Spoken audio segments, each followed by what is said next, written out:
Hi, this is Future Will, who has already recorded the Thunderbolts review, and now making this clip to point out to you that I will be talking about spoilers in this review, and in the description there will be a timestamp for when the spoilers start. It's a new thing I'm trying to do, where, instead of just trying to hope and pray that I remember where the spoilers are, I can actually figure out where they are during the editing. So, let's hope it works. Anyways, yes, this is a review for the movie Marvel's Thunderbolts. There will be spoilers. The time code's in the description below. Have a good one. Enjoy the video. Hello, everyone. It's Saturday. I meant to have this video recorded like 2 days ago. But, oh well. This is my review of excuse me. Check that off your bingo cards. Will burps during the recording. This is my review of Marvel's newest film, Thunderbolts. I have seen this movie twice now, which should be a good indication that I really like the film. In fact, the first time I went and watched it was with my girlfriend. The second I went and watched with a buddy of mine from work, and we were actually having a debate afterwards of, do we think this is possibly one of the best films they've put out since Endgame? Which I know is could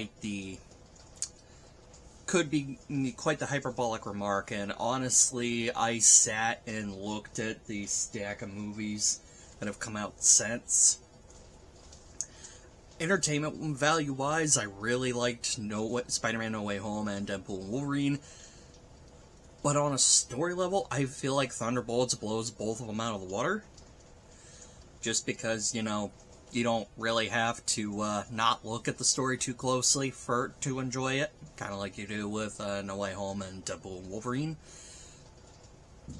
Excuse me. Again. The only one that could possibly come close to being possibly better, it's at least as good, is Guardians of the Galaxy Volume 3 for me. But yeah, like I said, I really enjoyed the film. A few of the highlights for me was Julia Louis-Dreyfus as Valentina de Fontaine. I don't remember the character's full name. Valentina Allegra de Fontaine, I think? Allegra sounds like an allergy medication. I think that is an allergy medication. Whatever. Valentina, who has shown up before in previous Marvel works. We saw her, I believe, first it was Falcon Winter Soldier, but that's because, Black Widow had to be pushed due to COVID.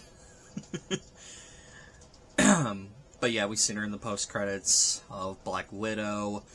We've seen her in, at the end of Falcon Winter Soldier. We've seen her in Black Panther Wakanda Forever.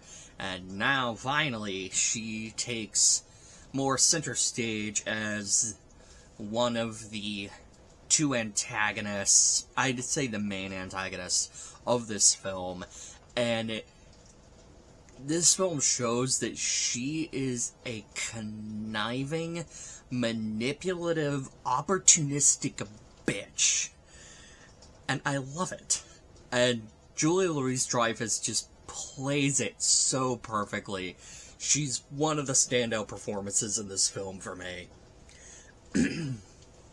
Then, naturally, we have the other star-studded cast. We have, of course, Bucky, Yelena, who has been a delight every time she has shown up in the MCU. We, of course, have the Red Guardian. We have John Walker, the U.S. Agent, and Ghost. And we have newcomer Bob, the Sentry. I'm just gonna throw this out there right now. This movie, while it is an ensemble film, it is very much Yelena's film. I feel like she's integral to these, like, she's one of the integral pieces to the story that they're really telling, which I'll get into that more when I discuss spoiler stuff. Ugh, excuse me again, good lord. Yeah, just overall, like I said, it's great to see Elena. Anytime she shows up, she's just a fun delight to see. Walker, I think, is a better character in this film, largely than he was in Falcon and Winter Soldier, largely because in Falcon and Winter Soldier, Walker has an ideal that he's trying to live up to. He's trying to live up to Steve Rogers, and while no one will ever be Steve Rogers, Steve Rogers is very much a one-of-a-kind person. He was living up to an ideal that he obviously was not. You're trying to live up to an ideal that he obviously couldn't. And, in this film, the character just gets to be an asshole. and I like him a lot more in this film. Kind of all the characters are assholes in this movie. Except for, I think, Bucky's not really that much of an asshole. It is good to see him back being, you know, the Winter Soldier, or at least doing the superhero shit more, as opposed to being a congressman that, Captain America Brave New World started to take him down that road. It obviously is not a good fit for him, so thankfully he is back doing superhero shit. And, Red Guardian, oh my god. Despite the character not actually being a father, him being the embarrassing father figure, and just Florence Pugh's, I think that's how you pronounce her name, I don't fucking know, I'm a white boy from Ohio, her reactions to him is just, they sell it so perfectly. I love it. So the casting's on point, the story's really good, or the acting is on point, I should say. The story's really good. I'm not joking when I say this probably is up there as one of my favorite Marvel films. And I'm so, so glad to be talking about Marvel in a positive light now. Also, my phone went off. Check that off your bingo cards as well. And with that, I'm going to now take a pause and start a new clip so we can talk about spoilers. So that's a new thing I'm trying. That way I can put down in the description where the spoilers are going to be. So, woo. See you in a moment. Hey, the moment's up. We're going to talk about spoilers now. So if you do not want spoil for this film, I realize it literally just came out yesterday, or Thursday if you went to early screenings like me and my girlfriend did. Buzz off. Seriously, go see the movie. It's awesome. With that said, it is not a perfect film. I have one gripe. I'm going to give it to the count of 5 before I start talking about this gripe, so spoiler people can leave. Okay. You're in the spoiler zone now. I am not happy with the fact that they bring Taskmaster back for one film, one line of dialogue that I think she's had in the entire MCU, because I don't remember if she speaks in Black Widow. But they bring her back for one movie, they give her one line of dialogue, and 5 minutes after, maybe not even, it's like a couple minutes after she shows up, shot in the head. Goes, shoots her in the head.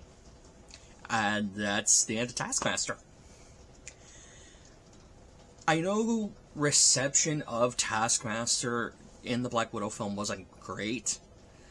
I was not as critical about it as some people, at least among my friend group. I wasn't really doing the YouTube thing that hard when Black Widow was out. Maybe if I ever do retrospectives on phases 4 and 5, I might. because we've also now hit basically the end of Phase 5. I think Phase 5 ends with Ironheart next month. But anyway, I definitely think they could have done the character better. Like, because the Taskmaster character, from my understanding, is a mercenary who, his ability, like, his inborn ability, is to be able to photocopy and mimic the fighting styles and moves of any person he encounters. So, like, you see him doing Captain America moves, Black Panther moves, Hawkeye, stuff like that. And the Taskmaster character that we got wasn't really that, at least not in Black Widow. She was a Red Room assassin being controlled by her father after, you know, being wounded in the explosion that Black Widow caused, that she was trying to kill Dreykov in. And then we just never see her again. She's taken in by the Black Widows that were freed from Dreykov's control, and we just didn't see her again until this movie, where she's clearly been doing mercenary work. She's working for Valentina.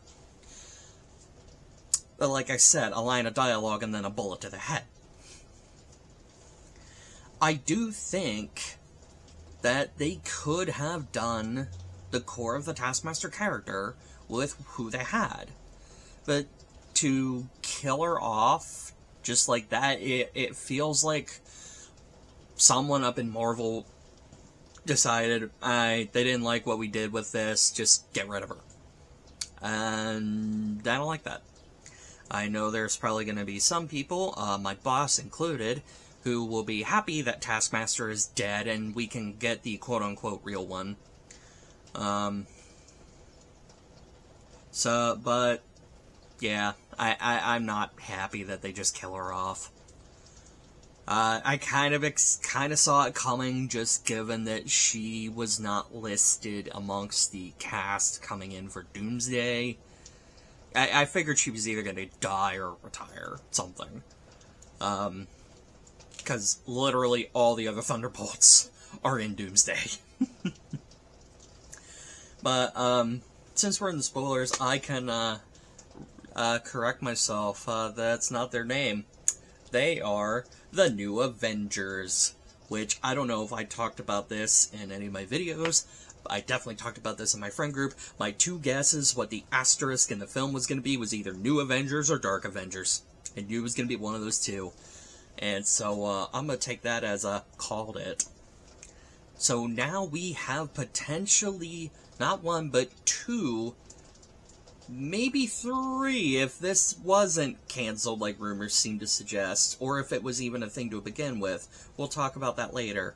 Shove it to the side for now. But we have two Avengers teams going into Doomsday, which we kind of had that a little bit going into Infinity War. We had the actual Avengers, the ones that, you know, signed the Sokovia Accords and shit like that. And then we had Steve's Secret Avengers. That wasn't an official team, but that was more or less how they were operating. So we've got Sam Wilson's Avengers roster, who at the moment is probably just him and Falcon, the new Falcon, which I want to make a whole video on who could possibly be on Sam's roster. We know none of the new Avengers team is going to be on the roster, because it seems like, if nothing else than just, you know, dick measuring contest, we got the two of them coming into conflict with each other. With Sam being like, no, fuck you, I'm the one making the Avengers, you guys are not the Avengers. And the new Avengers being like, fuck you, we were literally labeled the Avengers. Fuck off, Cap. And him and Bucky are back to arguing.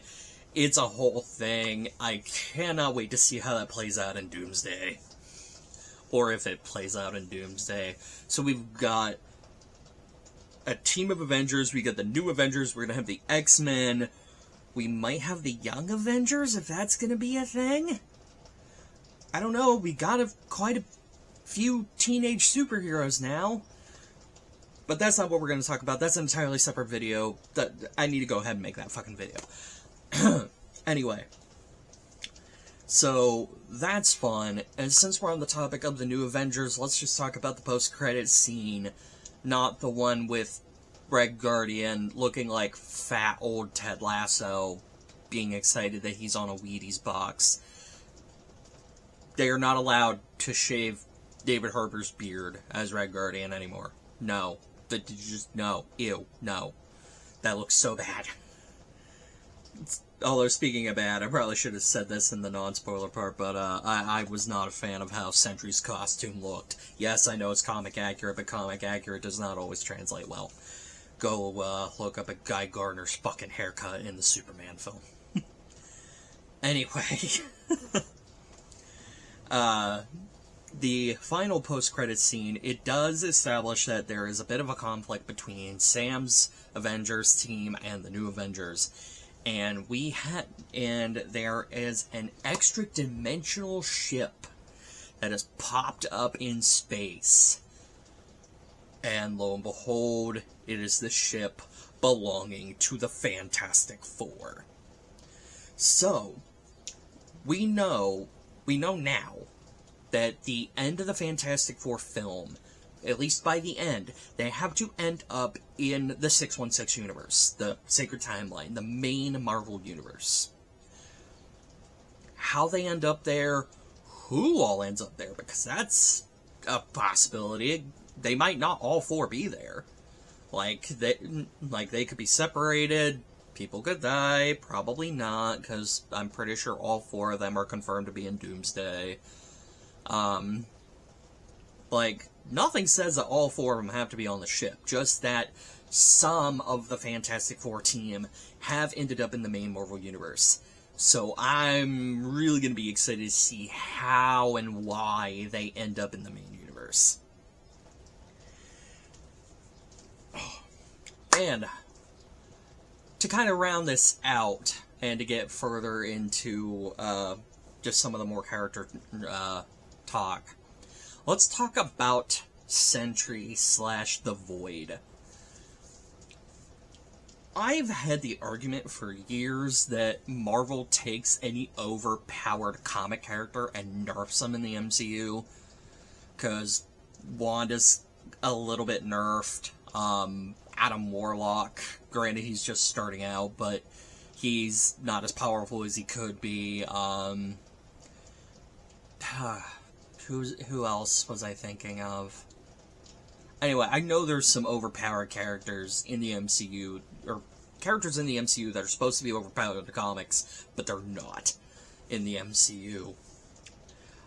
Sentry is now the counter-argument to that, because the motherfucker is Superman, Neo from the Matrix, and a fucking Jedi. All in one. And, so I can see a lot of the comments that it's going to be, it's like, well, why don't we just send Sentry in to deal with any and all threats? And that is kind of something that gets tossed around with this whole shared universe thing, without acknowledging some of the real world implications that kind of kick you out and remind you that you're watching movies. Sentry has a built-in story reason for why they can't just send him in all the fucking time. And he even says it in the post-credits scene, is, I can't do the Sentry thing without Void showing up, or the potential for Void to show up. So, I know in the comics, Sentry is very much literal last line of defense, do or die, the world is going to end if we do not use you, and even then, he still doesn't want to do it sometimes. My friend Charles actually told me in the World War Hulk story, which I have not read, they go to Sentry to try to get him to fight Hulk, Worldbreaker Hulk, who is literally causing massive earthquakes with each step that he takes. And Sentry's just like, nope, I promise you, whatever you're dealing with right now is nowhere near as bad as I can be. Go away. Like, the dude's scared to leave his house just for fear of, his darker half coming out. Which means, given that he's in Doomsday, shit might get bad enough that Void has to come out. Or at least risk coming out. And I'll say this, the design for Void is so damn creepy. Like, just the all-black silhouette with the little white, like, pinprick whites that you can see in his eyes. It's just so unnerving. And I love it. And on the note of Sentry, and what I was talking earlier in the video about, this movie, like Yelena more or less being the star of this film, but the story they're telling, one of the big themes I noticed in this film is, people, a lot of the pretty much all the characters in this film, all the major ones, have some kind of repressed trauma, or they've done some bad shit. Pretty much all of them have some kind of self-worth issues. Which, hoo boy, this movie got a little real sometimes. So, Yelena, with, her being the child assassin, we've more or less got backstories on all of them, except for, I think, Red Guardian. We got a little bit of Ghost. We know she was pretty much, experimented on, laboratory trying to keep her alive, that whole bullshit. We got Walker, who's, he's a military veteran, so God only knows what he's seen. We know what he did, and during his time as Captain America, we see that, he's still lost in, the hero that he could have been, and, that caused him to lose his wife and child. We know Bucky's past, intimately. We got Bob's past, which I'm not gonna. This is a little outside of this is a little outside the movie. I love how Thursday I watch this movie and there's that scene in the shame room trauma hellscape of him when he was a sign twirling chicken on meth. Which I think is funny. Both times I thought it was funny. I passed by, on my way to the theater to watch the film second time, I passed by a sign-twirling chicken. And it was in front of a McDonald's, and I thought that was funny as hell. But anyway, so the one that we sort of explored more of their past, which, granted, we knew a bit of it, because we got an idea of what the Black Widow program was like in, the titular film Black Widow. Yelena's the one we kind of focused on more.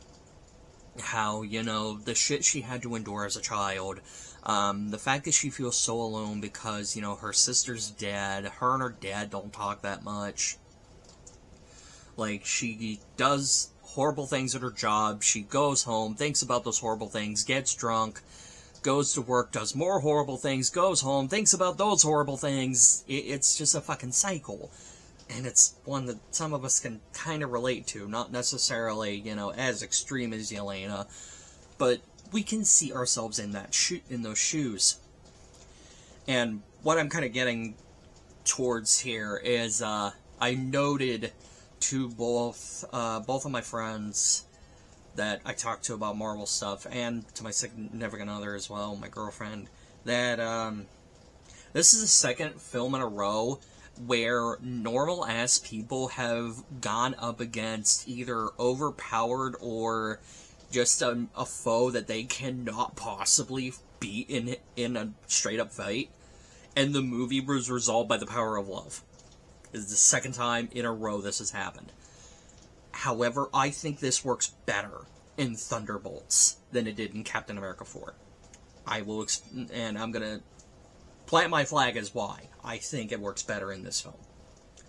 So, to me, the Void, the Void character, for Bob, and just in general, is a fantastical, like, manifestation representation of, you know, repressed trauma, depression, that negative self-image that we can hold in us.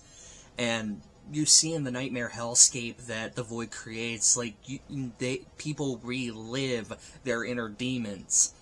I do echo my buddy Owen's sentiment that I wish we could have gotten to see some of the inner demons of Ghost, which that might just be child torture, and honestly, that I'm probably okay not seeing that, honestly. We know Bucky's past pretty thoroughly, so that one I probably wouldn't have put in either. But, like, seeing Red Guardian, seeing more of what John Walker has gone through, that sort of thing.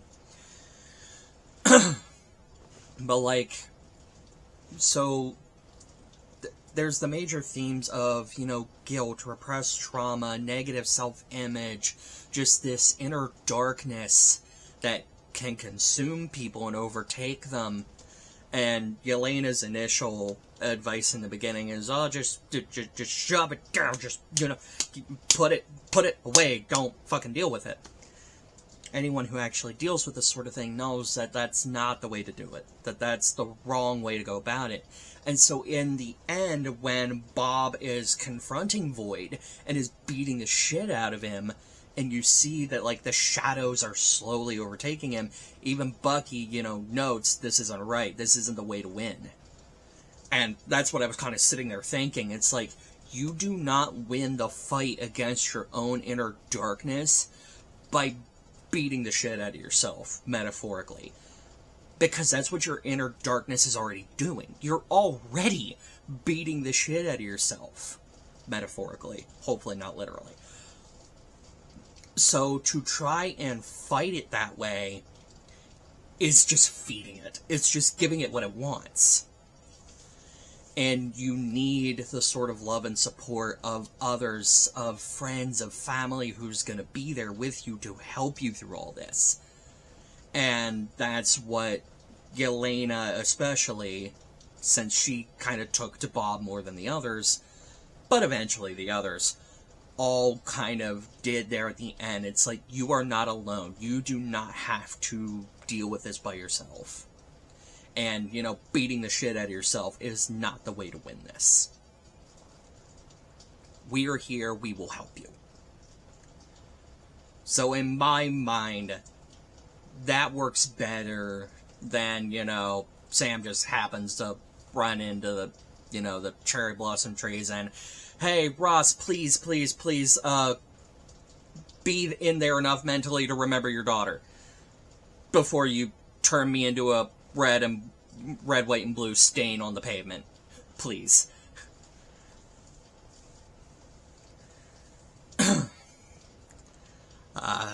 So, yeah, I obviously had a lot to say about this film, and I really, really like this movie.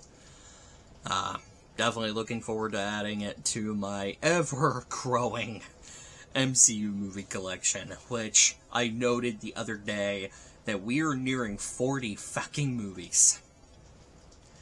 Holy shit. Anyway, that's all I gotta say about this film. If you haven't gone and seen it, why the fuck did you sit through all the spoilers that basically ruined the whole movie for you? That's what spoilers do. But go watch the movie. It's awesome. Like, go have fun with it. And if you've seen it and you liked it and you want to go see it again, fucking do it. Again, I've seen it twice. Did not regret it either time. I even accidentally got to watch it in 3D because my buddy messed up and picked the wrong time. But, you know, not his fault. He was looking at the wrong screen. It happens. So anyway, that's all I got. May the Lord bless you all. Have a good one. I'll see you guys next time.